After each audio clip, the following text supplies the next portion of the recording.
오늘 우리에게 주신 하나님 말씀은 역대상 26장입니다. 역대상 26장 구약성경 648면에 있습니다. 역대상 26장 내용을 전체 다 살펴볼 텐데요. 우리 12절과 13절 그리고 19절과 20절만 봉독하겠습니다. 역대상 26장 12절 13절 우리 함께 한 목소리로 봉독합니다. 시작. 이상은 다 문지기의 반장으로서 그 형제처럼 직임을 얻어 여호와의 성전에서 섬기는 자들이라.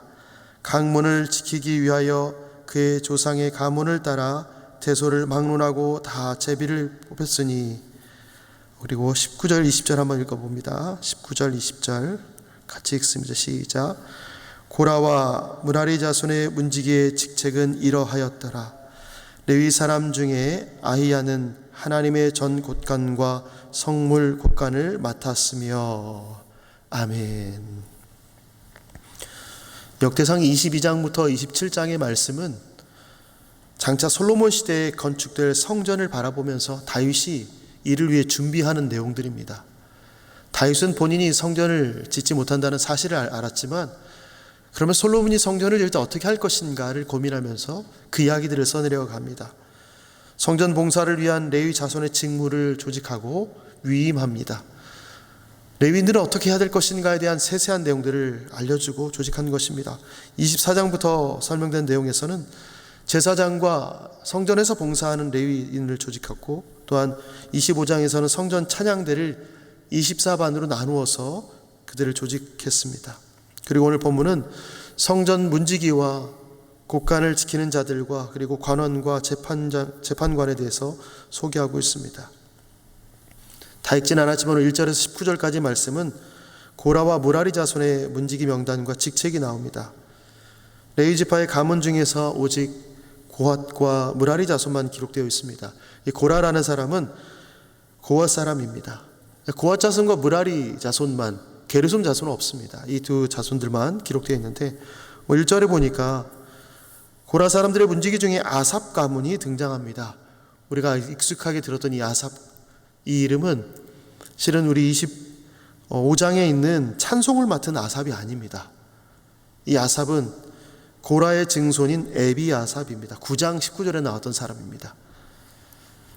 에비아삽의 가문을 포함한 문지기들이 쭉 나와 있는데요. 그 인원이 몇 명인가? 오벳에돔의 가문에 속한 자가 62명, 무셀레마의 가문에 속한 자가 18명, 그리고 호사 가문에 속한 자가 13명, 모두 93명, 93명입니다. 문지기로 뽑혔던 사람들의 인원이 이렇다라는 것입니다. 그 중에서 93명 중에 62명은 굉장히 큰 숫자인데 오벳에돔의 가문에 속한 사람들입니다. 오벳에돔 우리가 익숙하지요. 오늘 본문의 5절에 보니까 5절 하반절에 보니까 이는 하나님이 오벳에돔에게 복을 주셨습니다.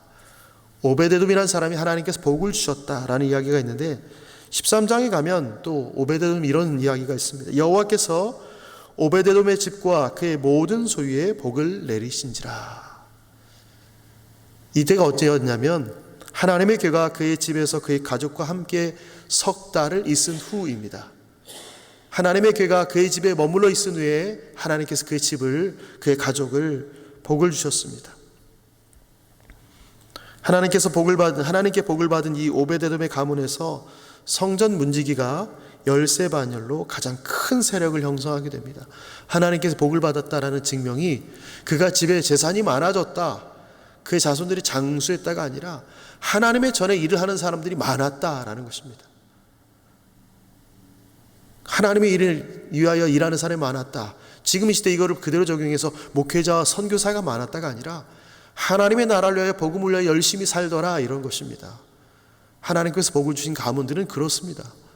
믿음의 가정들은, 하나님께 복받은 가정들은 자녀 손손이 다 예수 그리스도 안에 있고 예수 그리스도를 주와 구주로 믿으며 하나님 나라를 위하여 교회에서 또 삶의 현장에서 주님께서 맡기신 사명을 잘 감당해내는 사람들이 많은 가문입니다. 그들은 모두 어떤 사람인가? 성전 문지기인데 오늘 성경의 표현이 이렇게 되어 있습니다. 제가 8절을 읽어드리겠습니다. 이는 다 오벳 에돔의 자손이라. 그들과 그의 아들들과 그의 형제들은 다 능력이 있어 그 직무를 잘하는 자이니 오벳 에돔에게서 난 자가 62명이며 그의 집에 가장 큰 것이 무엇인가? 성전 문지기 직무를 감당하기에 적합한 능력을 갖추었다는 것입니다. 하나님 나라 복음을 위하여 그가 수고할 임무들을 받았는데 그 임무를 감당하기에 충분하다라는 것입니다. 각 가문의 임무에 대한 순서와 지켜야 될 문을 결정하는데요. 그 방식은 이전과 같은 방식으로 제비뽑기입니다. 이것은 우리가 62명이나 되니까 우리가 가장 많은 인원을 가지고 있으니 우리가 먼저 우리 마음대로 하겠다는 것이 아닙니다. 하나님은 제비를 뽑게 하셔서 가문의 크기나 세력에 관계없이 공평한 기회를 주십니다. 자, 너희가 크니까 복을 많이 받았으니까 너희가 마음대로 해 하지 않습니다. 너희가 하나님 나라를 위해서 제일 수고하는 가문이니 너희가 먼저 교회의 어떤 것들을 맡아라가 아닙니다.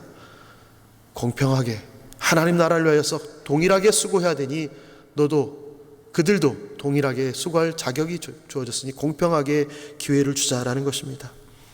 성전 대문과 곳간에 배치하기 위해서 제비를 뽑았습니다. 그래서 담당자들이 나와 있는데요. 동쪽은 셀레마, 서쪽은 숫빔과 호사, 남쪽은 오베데돔, 북쪽은 스가랴가 뽑힙니다. 문지기는 어떤 사람들입니까? 성전 문지기는 세상과 구별된 하나님의 임재의 상징적 처소인 성전을 거룩하게 보존하기 위해서 수고하는 이들입니다.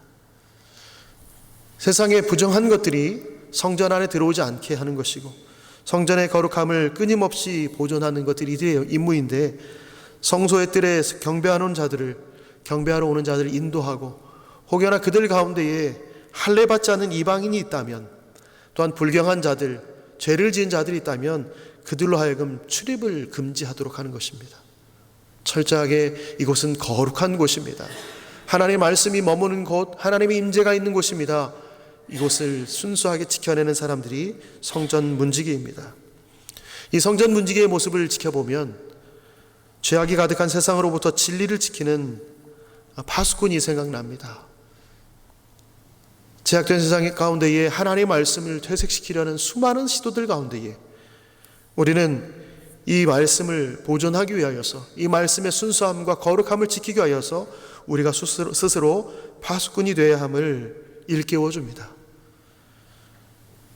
악하고 불의한 세대에 들려온 허탄한 이야기 속에서 하나님의 말씀을 온전히 지키고 보존하는 일에 그리고 그 보존하는 것을 다음 세대에 전하는 일에 수고해야 될 것이 우리의 사명입니다. 믿음을 지켜내고 나만 혼자 나는 예수 잘 믿었다, 나로 말미암아 우리 집안이 복을 받았다, 이 정도가 아니라 이 말씀이 나를 살렸고 우리 집안을 믿음으로 이끌었으며 또한 이 말씀이 너희가 지켜야 될 하나님의 뜻이다, 사명이다라고 남겨주어야 됩니다. 다윗이 시편 84편은 10절에서 이렇게 고백합니다. 주의 공정에서 한 날이 다른 곳에서 첫날보다 나은즉 악인의 장막에 사는 것보다 내 하나님의 성전 문지기로 있는 것이 좋사오니. 왕이지만 성전 문지기로 하나님을 섬기는 것을 자처할 만큼 이 일이 얼마나 고귀한지를 다윗은 잘 알았습니다. 내가 성전 문지기가 되면 좋겠습니다. 하나님을 섬기는 직분은 영원한 유익과 영원한 생명을 줍니다. 그러니 이 하나님을 섬기는 직분에 우리는 마음을 둬야 됩니다. 이 땅에 살아가면서 우리가 맡겨진 사명들이 있습니다. 직업들도 있고요. 해야 될 일들이 있습니다. 그 일도 충실히 하셔야 됩니다.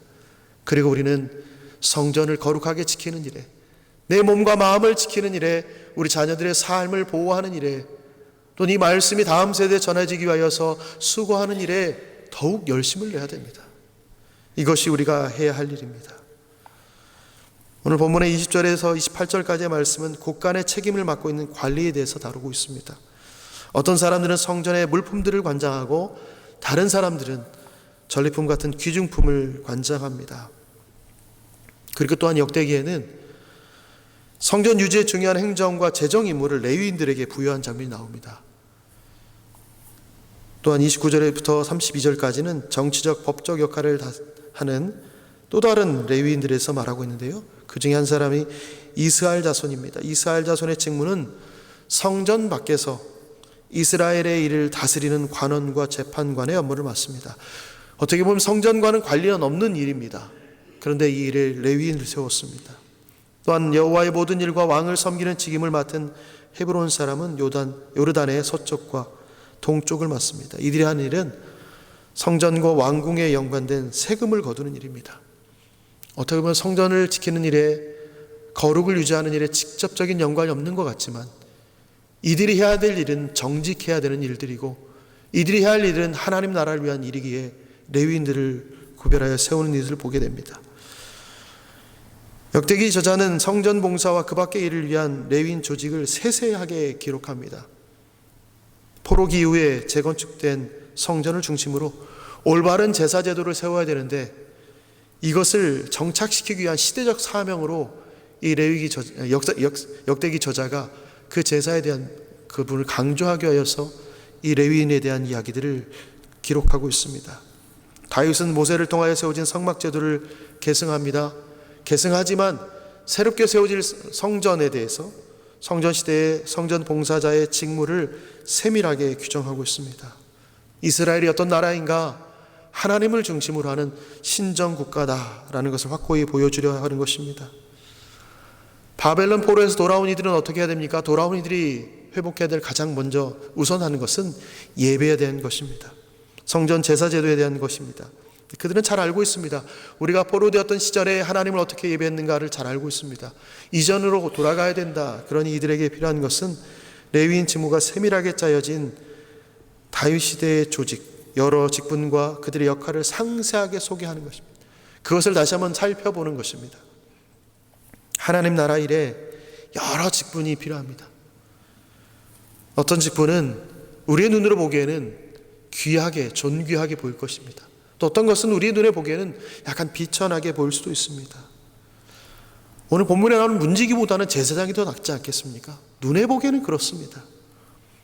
그러나 하나님 나라의 일은 그것이 무엇이든 하나님 나라를 확장하고 그 영광을 위하여 하는 것이니 소홀히 할 만한 일은 아무것도 없습니다.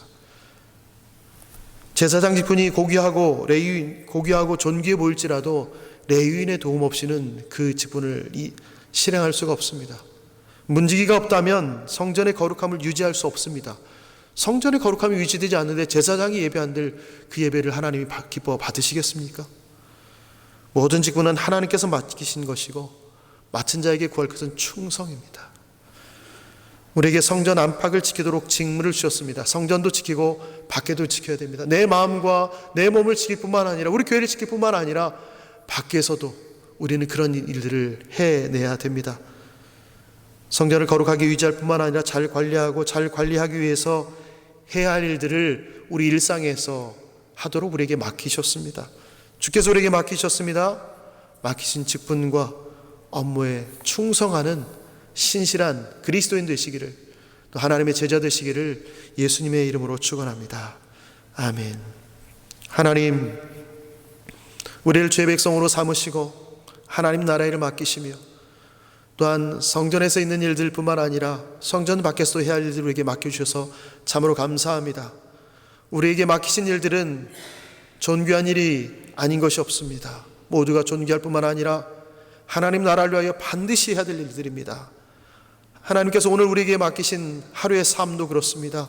하나님께 나에게 맡기신 하루를 주님이 기뻐하시는 삶을 살기 위하여서 부단히 애쓰게 하시고 또한 부지런히 살아서 맡은 자에게 구할 것 충성임을 다시 한번 확인하고 충성스럽게 살아가는 신실한 신자가 될 수 있도록 우리를 붙들어 주옵소서. 그렇게 오늘 하루를 살게 하실 하나님을 기대합니다. 감사드리며 예수님의 이름으로 기도합니다. 아멘.